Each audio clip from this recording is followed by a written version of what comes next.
Hi friends, മറ്റൊരു വീഡിയോയിലേക്ക് എല്ലാവർക്കും സ്വാഗതം. നമ്മൾ തൃശ്ശൂരിനെ കുറിച്ചാണ് പറഞ്ഞുകൊണ്ടിരുന്നത്. അപ്പം നോക്കാം. ചിമ്മിനി വന്യജീവി സങ്കേതം ചെയ്യുന്നത് തൃശ്ശൂരാണ്. ചിമ്മിനി, പീച്ചി, വാഴാനി എന്നീ 3 വന്യജീവി സങ്കേതങ്ങളും ചെയ്യുന്നത് എവിടെയാണ്?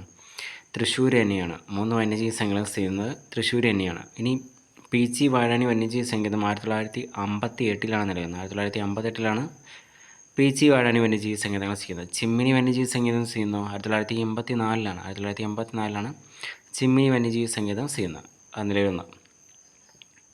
ഇനി 1931 യാചനയാത്ര നയിച്ചത് വി.ടി. ഭട്ടതിരിപ്പാടാണ്. വി.ടി. ഭട്ടതിരിപ്പാടാണ് 1931 യാചനയാത്ര നയിച്ചത്. തൃശ്ശൂർ ടു കാസർഗോഡാണ് ഇദ്ദേഹം 1931 യാചനയാത്ര നയിച്ചത്. ഗുരുവായൂർ സത്യാഗ്രഹം ആരാണ്? 1931 ഗുരുവായൂർ സത്യാഗ്രഹം. അതിൻ്റെ പ്രസിഡൻ്റായിരുന്നു മന്നത്ത് പത്മനാഭൻ. സെക്രട്ടറി ആരായിരുന്നു? കെ കേളപ്പനായിരുന്നു ഇതിൻ്റെ സെക്രട്ടറി എന്ന് പറയുന്നത്. ഇനി വോളണ്ടിയർ ക്യാപ്റ്റനായിരുന്നു എ കെ ഗോപാലനായിരുന്നു ഗുരുവായൂർ സത്യാഗ്രഹത്തിൻ്റെ വോളണ്ടിയർ ക്യാപ്റ്റൻ. പ്രസിഡന്റ് മന്നത്ത് പത്മനാഭനായിരുന്നു. ഇതിൻ്റെ വർഷം ഏതാണ്? വർഷം 1931. ഇത് പഠിച്ചിരിക്കാനായിട്ടൊരു കോഡുണ്ട്. 3 പ്രധാനപ്പെട്ട സംഭവങ്ങൾ. ഉഗ്നി എന്ന് പഠിച്ചിരുന്ന ഉപ്പ് സത്യാഗ്രഹം 1931. 1931 ഗുരുവായൂർ സത്യാഗ്രഹം. അടുത്ത നിവർത്തന പ്രക്ഷോഭം 1932. ഇങ്ങനെ 30, ഉഗ്നി, ഉപ്പ് സത്യാഗ്രഹം, ഗുരുവായൂർ സത്യാഗ്രഹം, നിവർത്തന പ്രക്ഷോഭം. അങ്ങനെ ഇത് 3 പഠിച്ചിരിക്കുക. ഇനി പ്രസിഡന്റ് മന്നത്ത് പത്മനാഭനായിരുന്നു ഗുരുവായൂർ സത്യാഗ്രഹത്തിൻ്റെ. Secretary K Kelappan. വോളണ്ടിയർ ക്യാപ്റ്റനായിരുന്നു എ കെ ഗോപാലനായിരുന്നു. ലോക്സഭയിലെ ആദ്യത്തെ പ്രതിപക്ഷ നേതാവായിരുന്നു ആരാണ്? A K ഗോപാലനാണ്. 1962 രൂപം കൊണ്ട കേരളത്തിലെ ഏക ടൗൺഷിപ്പാണ് തൃശ്ശൂർ എന്ന് പറയുന്നത്. 1962 രൂപം കൊണ്ട കേരളത്തിലെ ഏക ടൗൺഷിപ്പാണ് തൃശ്ശൂർ എന്ന് പറയുന്നത്. കേരളത്തിലെ ഏക ടെമ്പിൾ പോലീസ് സ്റ്റേഷൻ ഗുരുവായൂരാണ്. ഗുരുവായൂർ. ഇരിങ്ങാലക്കുട സാഹിത്യകാരന്മാരുടെ തീർത്ഥാടന കേന്ദ്രം എന്നറിയപ്പെടുന്നു. ഉണ്ണായി വാര്യർ സ്മാരക നിലയം ചെയ്യുന്ന എവിടെയാണ്? ഇരിങ്ങാലക്കുട തന്നെയാണ്. ഉണ്ണായി വാര്യർ സ്മാരക നിലയം ചെയ്യുന്ന ഇരിങ്ങാലക്കുട തന്നെയാണ്. ഇനി തളിക്കുളം ആദ്യത്തെ തൊഴിൽ രഹിത വിമുക്ത ഗ്രാമമായിട്ട് പ്രഖ്യാപിച്ച ഇതിനാണ്? തളിക്കുളത്തെയാണ്. തളിക്കുളമാണ് ആദ്യത്തെ തൊഴിൽ രഹിത വിമുക്ത ഗ്രാമം എന്ന് പറയുന്നത്. ഇനി തയ്യൂർ എന്താണ്? 100% കമ്പ്യൂട്ടർ ലിറ്ററസി കൈവരിച്ച ഗ്രാമമാണ് തയ്യൂർ എന്ന് പറയുന്നത്. 100% കമ്പ്യൂട്ടർ ലിറ്ററസി കൈവരിച്ച ഗ്രാമമാണ് തയ്യൂർ. ഗ്രാമപഞ്ചായത്താണ് മലപ്പുറത്തെ ചമ്രവട്ടം. അപ്പോൾ 100% കമ്പ്യൂട്ടർ ലിറ്ററസി കൈവരിച്ച ഗ്രാമം ഏതാണ്? ഗ്രാമപഞ്ചായത്ത് ഏതാണ്? ചമ്രവട്ടമാണ് മലപ്പുറത്തെ ചമ്രവട്ടം.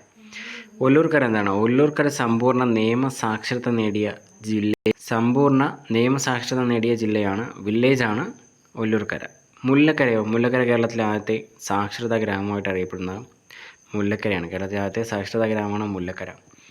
പരവൂര് കേരളത്തിലെ ആദ്യത്തെ വ്യവഹാരരഹിത ഗ്രാമപഞ്ചായത്താണ് പരവൂര്.